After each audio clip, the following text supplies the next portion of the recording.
Welcome to Abby Does Her Hair during quarantine, but don't worry, she goes to school for this. I'm about to put the comb on top of my head to find my apex to do my 4 sections. I'm doing the Brad Mondo method, but because I have a natural side part because of my calyx, I am doing it accustomed to my own head. Now, I know how to cut hair on somebody else, but I've never tried it on myself, so I'm trying out this method. I'm making sure that all the lines are even. So here I am doing the back, and yes, Frosty is still there. So basically the Brad Mondo method is you take hair bands, which I'm doing right here, and you try to get enough tension on your hair, put a ponytail holder on it, and make sure there's no lack hair, and it falls how your hair naturally would from the weight. Now, I did this a couple times because I didn't have anyone to help me. I am not expecting this to be a perfect cut. I'm just trying to get a foundation, basically. So if one ends up being longer, I'll know what level to cut it to. In the front, you're supposed to make sure it falls like towards your shoulders. You're not supposed to bring it forward in front of your face because that's a big no-no. That's where things go wrong. I'm moving the hair bands down to where I want them to be. I bring the back ones forward and checking that they're the same length. I make sure it's the same amount of hair on each side, and now I'm just going in with my shears and I am getting at it.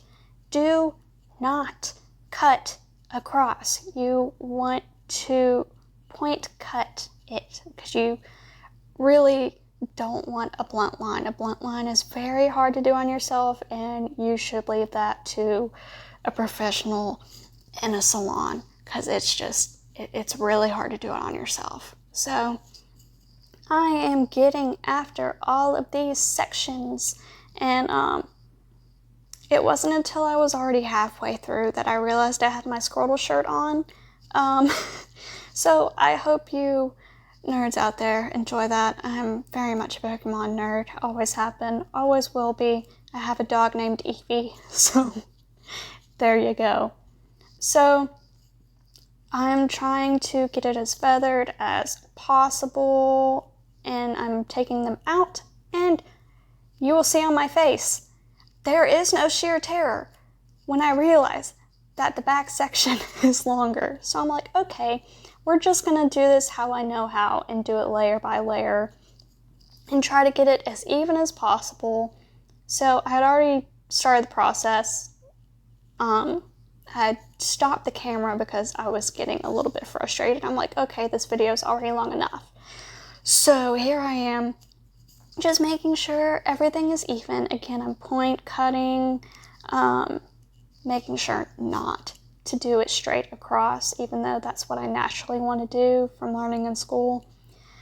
Now, even though you can see some of the patchiness on one of the side of my hair, I'm still pretty dang proud of how my hair turned out. It was a little bit damaged, which, you know, I expected with all the bleach that I'd used. But you know what? I had a tough situation. I consulted with my own hairstylist before I even started the process, and she said, you know, it's gonna be tough because I had so much length and because I was so warm and because my roots were so grown out. For those of you out there that don't know, heat comes from your scalp, so you always want to make sure that when you do color, you usually want to, or bleach, you want to do the roots last because it lives faster. Well, since my roots were so grown out, I couldn't do just all that part. I had to start lower down and then up because it wouldn't have lightened equally. Now, here I am, just making sure that, you know, everything's as straight as it can be. There will be a little spot in the back that's a little longer, which my mom thankfully fixed for me later a little bit.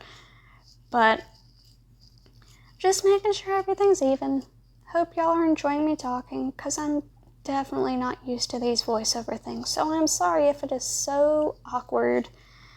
But for this next part coming up, I am going to do the Brad Mondo method for at-home layers. It's not really the most professional way, but it's the easiest way to do it on yourself.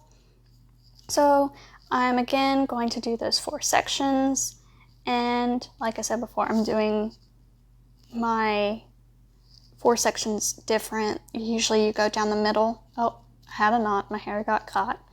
Oh, that rhymed.